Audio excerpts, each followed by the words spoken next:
Дараагийн мэдээг танилцуулъя. Сүүлийн саруудад Украины дайнтай холбоотой энхий яриа хэлцээ зогсон байдалд орсон. За энэхүү одоо яриа хэлцээг шинээр дахин сэргээх урагшлуулах зорилгоор Украины ерөнхийлөгч Туркид айлчилж байна. Түүний Туркид одоо айлчлах болон гол шалтгаан нь бол энхий яриа хэлцээг урагшуулах. За ингэхдээ энхий яриа хэлцээнд гол зууршлагчаар ажиллаж байгаа Турк улстай яриа хэлцээ өрнүүлэх гол зорилготой. За Анкарад Украины ерөнхийлөгч Владимир Зеленский лав гарагт Туркийн ерөнхийлөгчтэй уулзсан байна. За түүний хувьд Украины мөргөлдөөнийг зогсоох дипломат хүчин чармаалтыг урагшуулахад Турк улс тууштай байгаад талархлаа илэрхийлсэн байна. За Турк улс ч гэсэн өөрийн зүгээс мэдэгдэхдээ энэ одоо яриа хэлцээг урагшлуулах зуучлагчийн үүргээ гүйцэтгэхэд тууштай ажиллана гэж мэдгдсэн. За мөн Туркийн ерөнхийлөгч Recep Tayyip Erdogan хэлэхдээ Турк улс Оростой гал зогсоох үйл явцыг түргэсгэж шудраг удаан үргэлжлэх инх тайвныг нээж өгөх альва саналыг хэлцэхэд бэлэн байгаа гэдгээ дахин нотолсон. Цууш сусгах явдлыг зогсоохыг эрмэлзэж буй бүх түншүүдээ энхийн үйл явцыг сэргээхэд бүтээлч байдлаар хандахыг уриалсан байна. Харин Зеленский хэлсэн мэдэгдэлтэй Украин улс энэ оны эцэс гэхэд хоорондын одоо ослогцдыг солилцох гэрээг дахин эхлүүлэхийг хүсэж байгаагаа мэдгдсэн. За мөн тэрээр мөргөлдөөний туршид Туркийн баримталж байсан бодлогот талархлаа илэрхийлсэн байна. За Оростой явуулж байгаа энэхүү дайн байлдааны талаар Турк улс зарчимтай байр суурь баримталж байгаа нь Украины хувьд маш чухал. За Турк улс бол олон хүний амь насыг хамгаалахад туслах хамтын үйл ажиллагаа Украинд үргэлжилж байгаа мөргөлдөөнд оролцож байгаа бүх талуудад Туркийн хандлага бол чухал үүрэгтэй байсан гэдгийг Украины ерөнхийлөгч мэдгдлээ.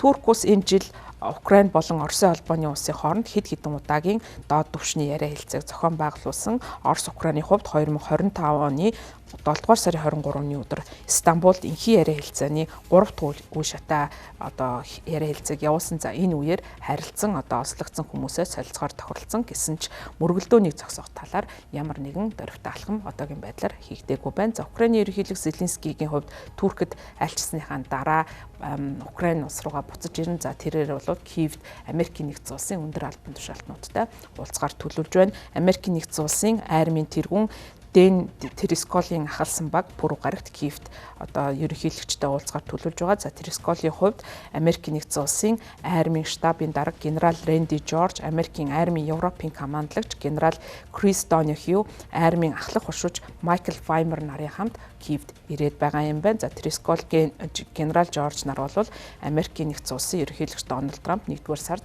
Америкийн нэгдсэн улсын ерөнхийлөгчөөр дахин ажиллах болсноос хойш Украины нийслэлд яриа хэлцээ хийж байгаа. Америкийн хамгийн өндөр албан тушаалтан болж байгаа юм. Америкийн нэгдсэн улсын хувьд Оростой хамтран шинэ энхийн төлөвлөгөө боловсруулсан гэсэн мэдээлэл лав гарагт олон нийтэд хүрч эхэлсэн. За Москва, Вашингтоны хувьд аль аль нь энэхүү төлөвлөгөөнийхэн талаар дэлгэрэнгүй мэдээллийг олон нийтэд мэдэгдээгүй. За албан ёсоор энэ талаараа ч гэсэн баталгаажуулаагүй байгаа юм байна.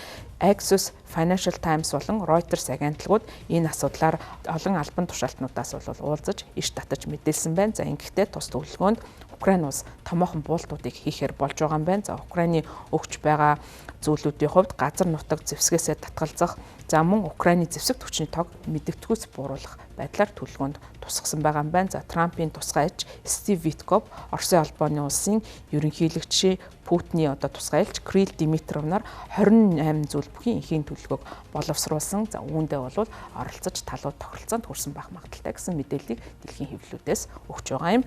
Орос Украины дайн бол бас л үргэлжилсэн хിവэр байна. За лав гарагийн шөнө Оросын зүгээс Украины эсрэг томоохон хэмжээний агаарын дайралт товтлогоо хийсэн. За үүний улмаас Украины Трипол хотын орон сууцны барилгад ихээхэн эвдрэл гэмтэл болсон байна. За лав гарагийн шөнө Украины баруун хэсэгт орших энэхүү хот руу Оросын Пужингийн дайралт болсон. За үүн дотор 25 хүн амь насаа алдсан харамсалтай байдал үүссэн. За үүн дотор бас 3 хүүхэд байсан гэсэн ийм мэдээллийг өгч байна. За хамгийн сүүлийн үеийн мэдээлэлээр 73 хүн шархсан гэж Украины онцгой байдлын албанаас мэдэгдсэн. Тэдний хэдэн одоо насанд хүрээгүй хүүхэд байгаа талаар тодорхой мэдээлэл хараахан одоо гараагүй байна. За өмнөх мэдээнд дурдсанаар 66 хүн шархацны дотор 16 нь насанд хүрээгүй хүүхэд байх магадaltaй гэж мэдэгдэж байсан. За аврах ажил 5 гарагийн үд дунд хүртэл үргэлжилсэн. За нурангад дотор бол олон хүн хിവэр байгаа гэдгийг Украины онцгой албанаас мэдэгдэж байгаа. За тэднийг нурангаас гаргах үйл ажиллагаа үргэлжиж байгаа юм байна.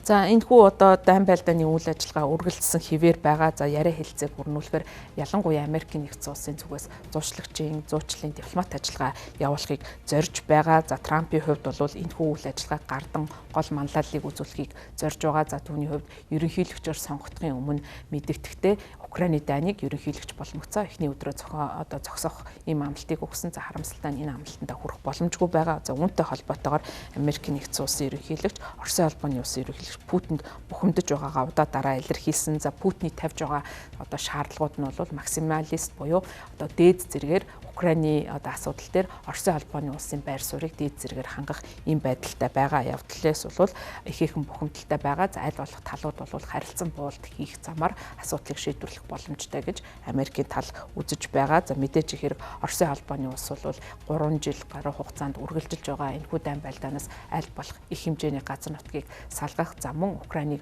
одоо байж болох доод хэмжээнд нь буултанд одоо хүргэх ийм бодлогыг баримталж байна. За Оросын албаны улсын хувьд одоогийн байдлаар Украины газар нутгийн 5-1-ийг өөрийн хяналтандаа байлгаж байгаа. За эдгээр газар нутгаа өөртөө одоо үлдээх ийм сонирхолтой байгаа. За мэдээж хэрэг Украин улс бол өөрийн газар нутгаас алтхан томоохон одоо ийм зүйл бол болох эрсдлийг бол үүсгэж байгаа. За тийм учраас талууд ямар нэгэн байдлаар асуудалаар тохиролцоонд хүрэхгүй байна. За тийм учраас өнгөрсөн сард Америкийн ерөнхийлөгч энэ асуудал дээр Туркийн ерөнхийлөгч Эрдоганыг оролцох үүргийг бол гол онцолсон. За Эрдоганы хувьд энэхүү яриа хэлцээнд гол үүрэг гүйцэтгэх боломжтой гэж үзэж байгаа. За яагаад Турк улс бас зуучлалын дипломат ажиллагаа тэтгэвтэй явуулах боломжтой байгаа вэ гэхээр талуудтай аль алинтай найрсаг сайн харилцаатай байдаг нь дундын зуучлагчийн үүргийг гүйцэтгэх гол нөхцөлийг бүрдүүлж байгаа учраас Туркийн бас зуучлалын үйл ажиллагаа нь чухал үүрэгтэй гэж үзэж байгаа. За мөн Украинтай холбоотой асуудал хар тэнгисийн үр тарианы санаачлагыг одоо хэрэгжүүлэх гол нөхцөлийг бүрдүүлсэн улс нь Турк болж байгаа учраас цаашдаа ч гэсэн их яриа хэлцээнд гол үүрэг гүйцэтгэх төлөвтэй байна.